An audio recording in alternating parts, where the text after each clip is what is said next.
Jésus fut élevé au ciel après avoir donné par l'Esprit Saint des ordres aux apôtres qu'il avait choisis, à qui aussi, après avoir souffert, il se présenta lui-même, vivant avec beaucoup de preuves certaines.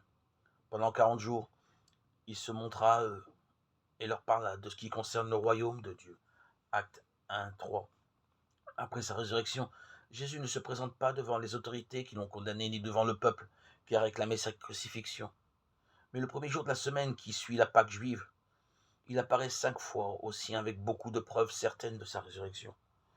Devant son tombeau vide, il se révèle à Marie de Magdala, Jean 20, 11, 18, et la charge d'annoncer aux disciples sa résurrection.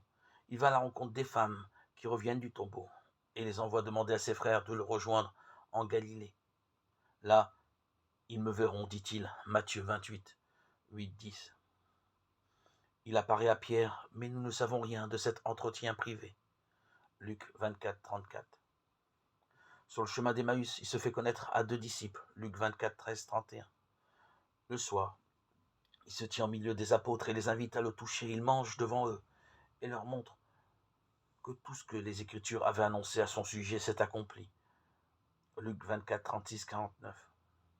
Lors de la Pentecôte, la venue du Saint-Esprit sur les croyants atteste que Jésus est ressuscité, glorifié auprès de Dieu. Acte 2, 32, 33.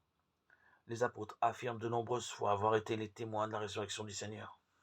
C'est le point central de leur message dans l'annonce de l'Évangile. L'apôtre Paul prêchait ainsi. Si de ta bouche tu reconnais Jésus comme Seigneur, et si tu crois dans ton cœur que Dieu l'a ressuscité d'entre les morts, tu seras sauvé. Romains 10, 9, 10.